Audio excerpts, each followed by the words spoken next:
Hello everyone, आप सबका स्वागत है लाइफ साइंस कैफ़े में। और आप देख रहे हैं 12th क्लास के बायोलॉजी के चैप्टर रीडिंग वीडियोस। ये हमारी लास्ट वीडियो है जिसमें हम 16th चैप्टर कर रहे हैं, जिसमें 16.8 टाइटल हम शुरू करेंगे, degradation by improper resource utilisation and maintenance. इसमें किस बात की बात हो रही है? इम्प्रॉपर रिसोर्स यूटिलाइजेशन, कौन सा इम्प्रॉपर कर रहे हैं हम, कौन सा मेंटेनेंस नहीं कर रहे हैं, चलिए देखते हैं। Degradation of natural resource can occur not just by the action of pollutant but also by improper resource utilization practices. जो डिग्रेड हो रहे हैं हमारे नेचुरल रिसोर्सेज, वो सिर्फ इस वजह से नहीं हो रहे कि पॉल्यूटेंट्स बढ़ रहे हैं, लेकिन हम इम्प्रॉपर रिसोर्स यूटिलाइजेशन भी कर रहे हैं। Suppose soil erosion and deforestation को ही लेते हैं हम। सॉइल हमारा बहुत ही महत्वपूर्ण जो है वो नेचुरल रिसोर्स है, ठीक है।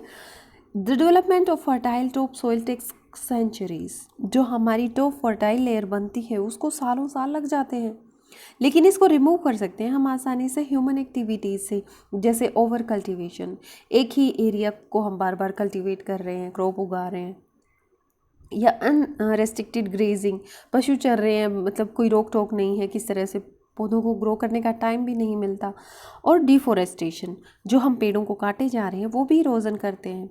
और पुअर इरिगेशन प्रैक्टिसेस, जो इरिगेशन प्रैक्टिस है वो बहुत ही कमज़ोर हैं, ढीली डाली है, इस वजह से भी सॉइल इरोजन होता है, जिसकी वजह से एरिड पैचेस बन जाते हैं ज़मीन के, ठीक है। यहाँ से एरिड हो गया, यहाँ से एरिड हो गया।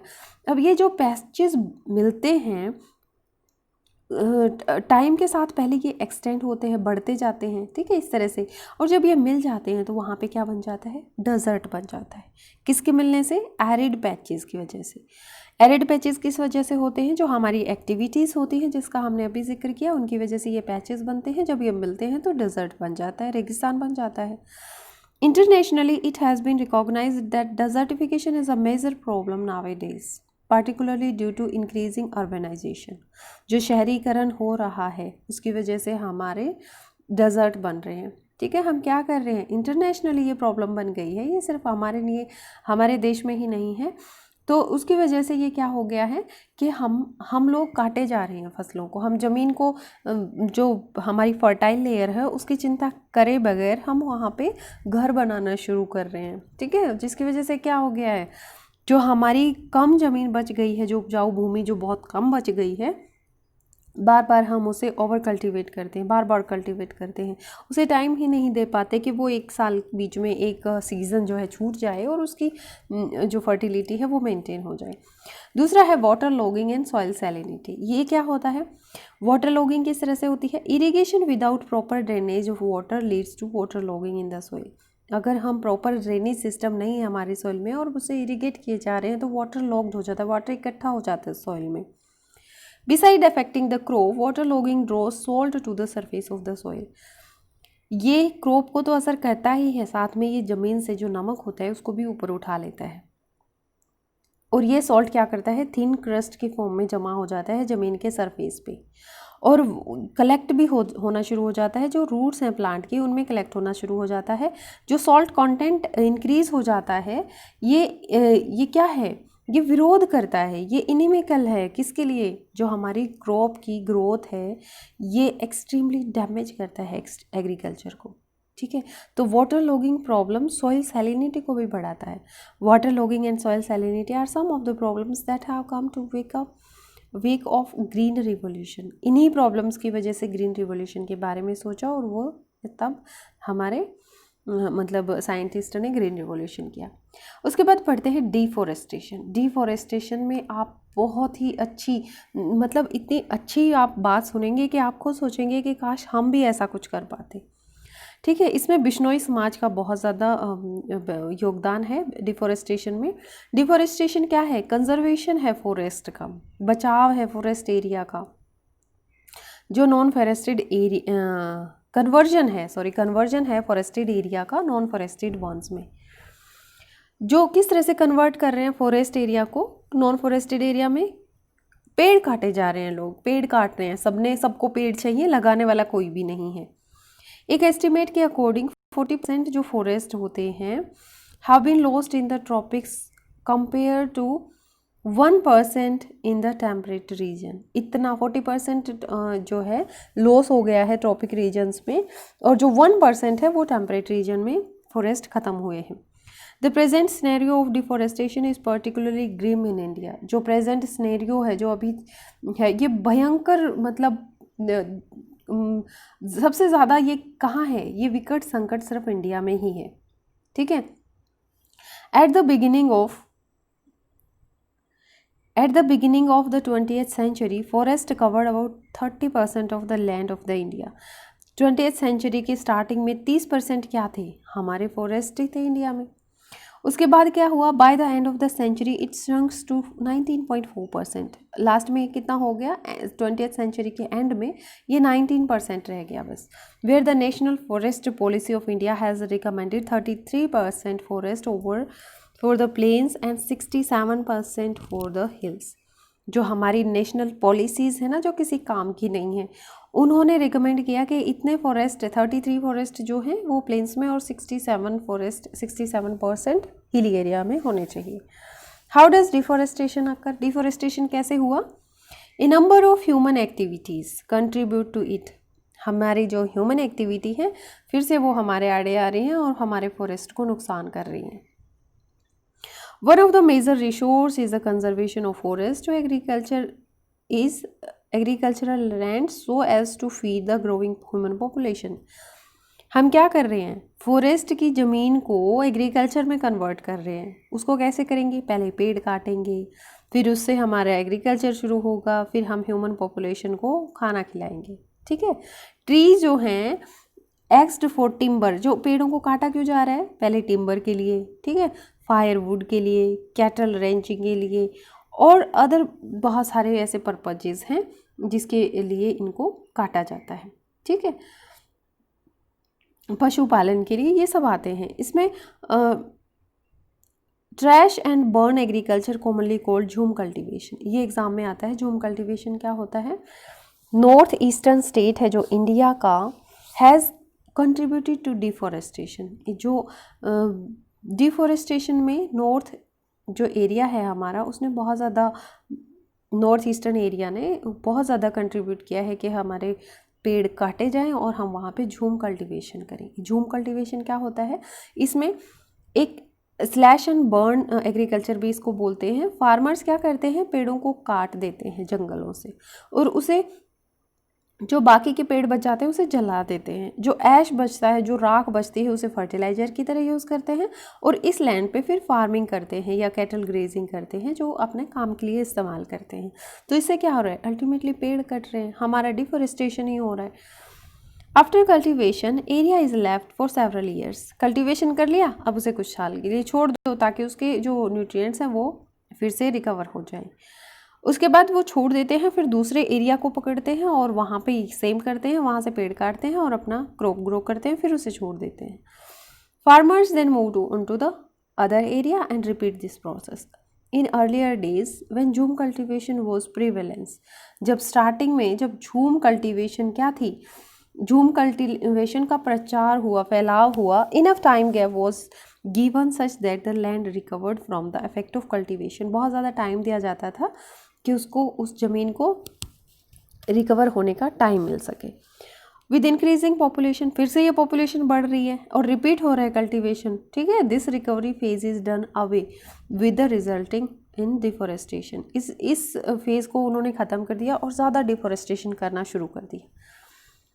What are the consequences of deforestation, क्या असर हो रहा है डिफॉरेस्टेशन से, जो मेजर इफेक्ट है वो कार्बन डाइऑक्साइड का है, ठीक है। कार्बन डाइऑक्साइड कंसंट्रेशन हमारे एटमॉस्फेयर में बढ़ रही है क्योंकि पेड़ तो बचे ही नहीं, जितनी कार्बन डाइऑक्साइड रिलीज हो रही है वो सारी पेड़ ही लेते थे और पेड़ काटे जा रहे हैं, तो वो कंसंट्रेशन बढ़ गई। Could hold a lot of carbon in their biomass are lost with deforestation, ठीक है। वो जो ले लेते थे वो ख़त्म हो गया है। अब डिफॉरेस्टेशन बायोडाइवर्सिटी को भी ख़त्म कर रहा है, जहाँ पे पेड़ ही नहीं है वहाँ पे ऑर्गेनिजम्स बहुत ज़्यादा कैसे रह सकते हैं। ड्यू टू हैबिटेट डिस्ट्रक्शन, क्योंकि उनका हैबिटेट, उनका घर ही तबाह हो गया है। जंगल में तो बहुत सारे जानवर रह सकते हैं लेकिन खुले में कितने रह सकते हैं, नहीं रह सकते। हाइड्रोलॉजिकल साइकिल है वो डिस्टर्ब हो गई है, सॉइल इरोजन हो गया है और जिसकी वजह से डेजर्टिफिकेशन हो गया है बहुत ज़्यादा केसेस में, डेजर्ट बन गई है area.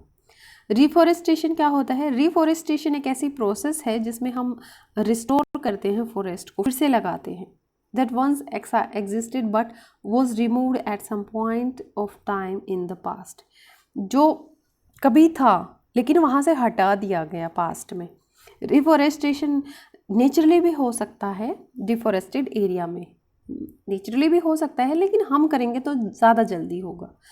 However we can speed it up by planting trees with due consideration of biodiversity and that earlier existed in that area। लेकिन हम करेंगे तो वही बात है, जल्दी हो जाएगा।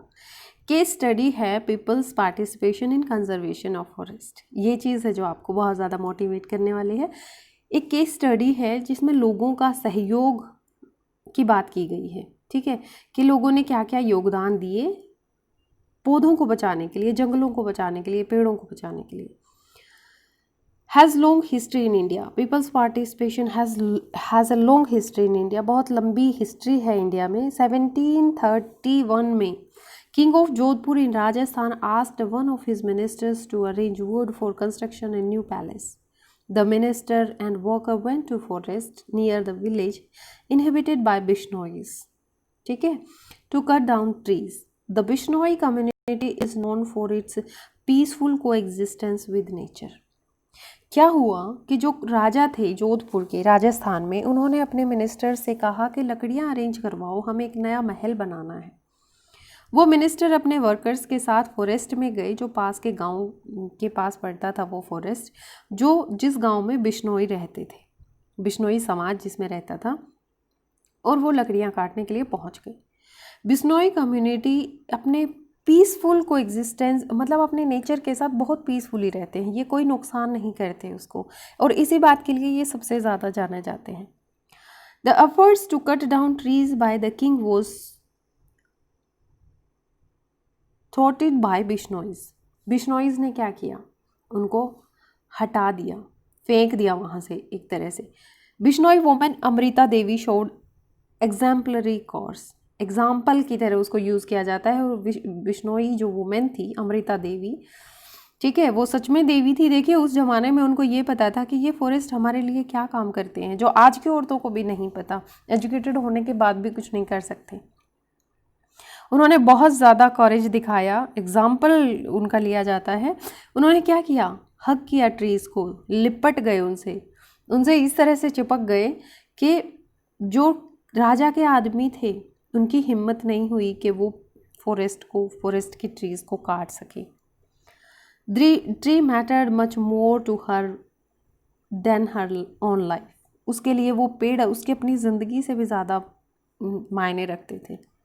Sadly, the king's man did not heed to her place and cut down the trees along with Amrita Devi. अब क्या हुआ, ऐसे जब कोई काम कर देता है तो छक्के छूट जाते हैं किसी के भी, है ना। क्या हुआ, अब जब अमृता देवी उनसे चिपक ही गई तो उन्होंने उसे इग्नोर कर दिया, ठीक है, उसकी दलीलों को बिल्कुल नकार दिया और पेड़ों को काटना शुरू कर दिया।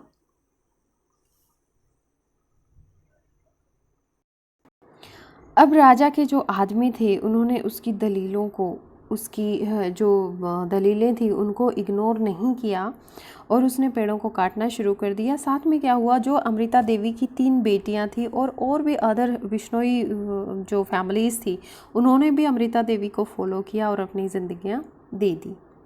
Nowadays in history, do we find a commitment of this magnitude? क्या हम इस युग में ऐसा कमिटमेंट देख सकते हैं? When human beings sacrifice their lives for the cause of the environment, जहाँ इंसान अपनी ज़िंदगी environment के लिए दे दे।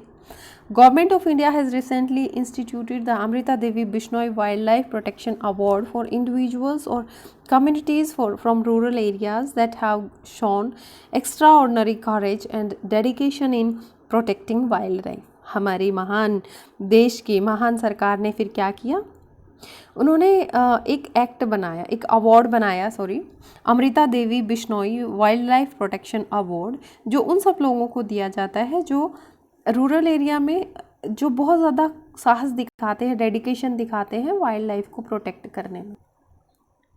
ये थी हमारी अमृता देवी जी, जिन्होंने पेड़ों को बचाने के लिए अपनी जान दी। उसके बाद एक और मोमेंट आता है, चुपको मोमेंट ऑफ घारवाल हिमालयाज इन 1974। ये बहुत बाद की बात है, लेकिन अमृता देवी ने जो किया वो 1731 में किया था, 1731 में किया था। चुपको मोमेंट 1974 में हुआ था, जहाँ पर एक लोकल वोमेन ने साहस दिखाया, बहादुरी दिखाई ट्रीज़ को बचाने के लिए, जो कॉन्ट्रैक्टर्स थे उनसे बचाने के लिए। People all over the world have acclaimed the Chipko moments. फिर सारे संसार में ये चिपको मोमेंट है, ये बहुत ज़्यादा फेमस हुआ। ठीक है, Realizing the significance of participation by local communities, the Government of India in 1980s has introduced the concept of joint forest management so as to work closely with the local communities for protecting and managing forest.